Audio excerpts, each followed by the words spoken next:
So we want to move ahead and look at how can we now use all that to determine the specific heat capacity, let's say, of a metal block. And I would like you to follow closely.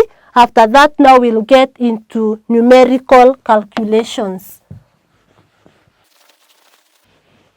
So I'd like us to consider the following.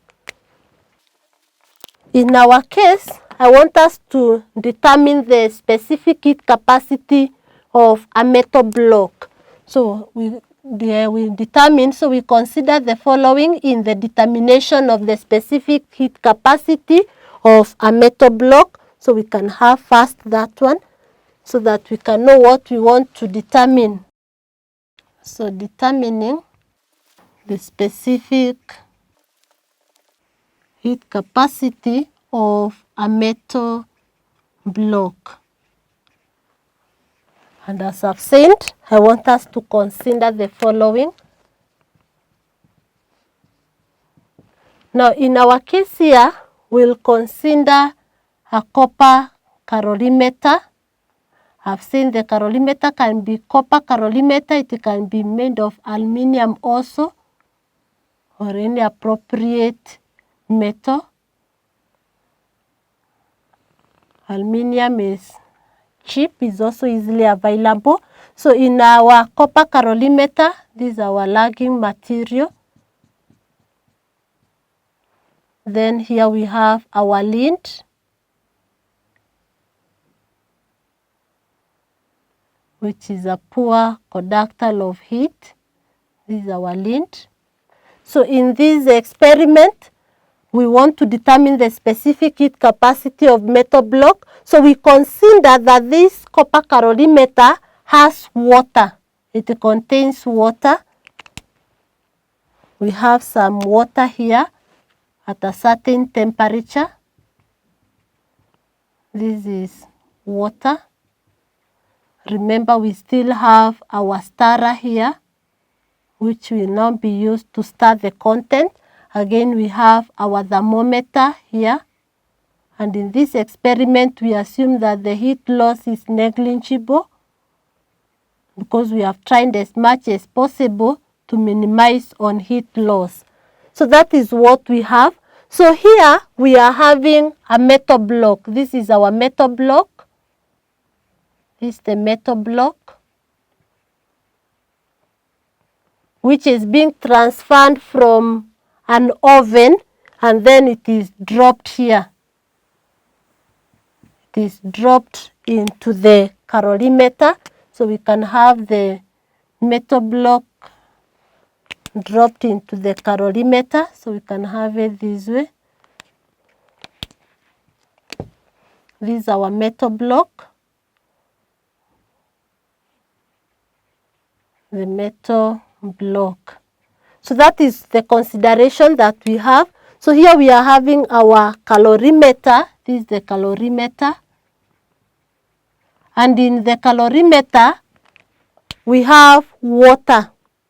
This water is at a certain temperature.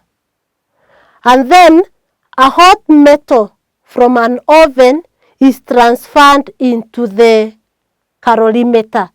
So we want to, when we have been given the specific heat capacity of water, we want to see what are the measurements that should be taken for us to be able to calculate the specific heat capacity of the metal block. So we want to consider what are the measurements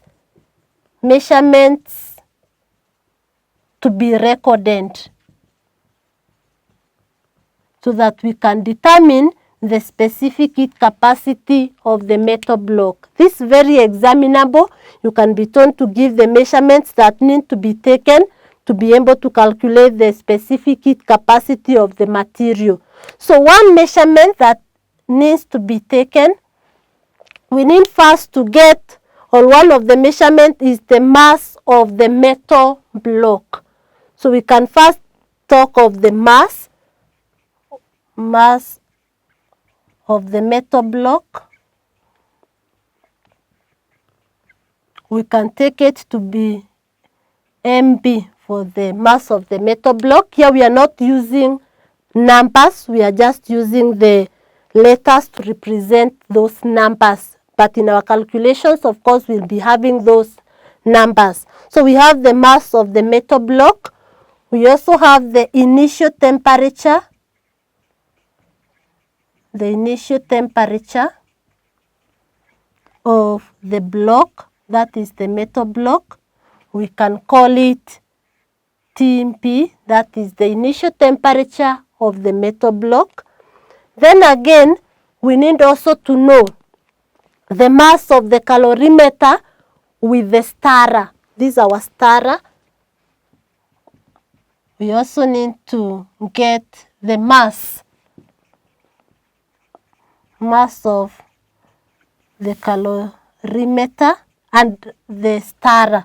Calorimeter with the stirrer. We can talk of with because they are together.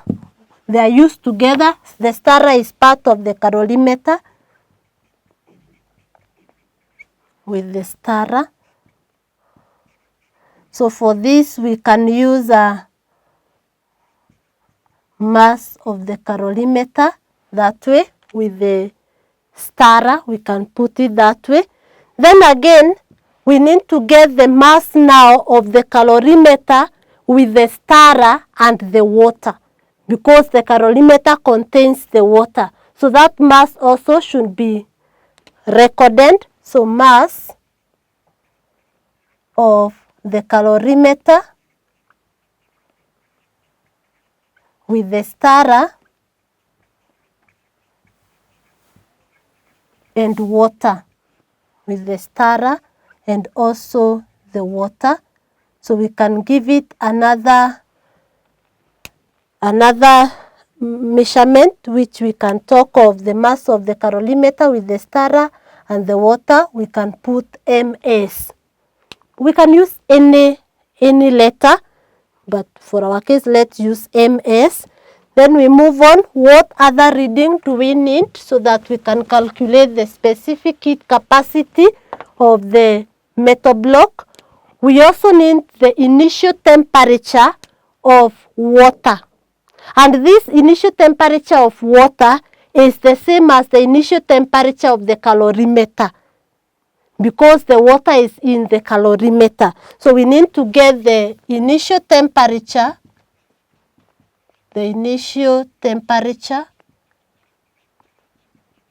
of water and the calorimeter. The initial temperature of water and the calorimeter, we can talk of it being TW for the water and the calorimeter. So that is what we have. We also need to, from this, we also need to get, we have gotten the initial temperature of the water and the calorimeter. Now, when this metal block will be put inside this calorimeter, there will be change in temperature here, because this water initially it's at this temperature and the block is at this temperature. So when they are mixed together, when the block is put in the water, they will now attain a steady temperature. So we can talk of the final temperature of the content, which is a steady temperature. We can call it the TF for the final temperature of the content. So that is what we have. And these are now the measurements that we need for us to calculate the specific heat capacity of the metal block. So we have seen one, we need to know what was the initial temperature of the metal block. Number two, what is the mass of the calorimeter with the stirrer? Number three, what is the mass of the calorimeter with the stirrer and the water? We have it there. Then we also need to know what is the initial temperature of the water and the calorimeter, because they are the same temperature. We get it. Then the final temperature of the content. That is now the metal block, the water, and the calorimeter. They will attain a certain temperature, that is TF. you.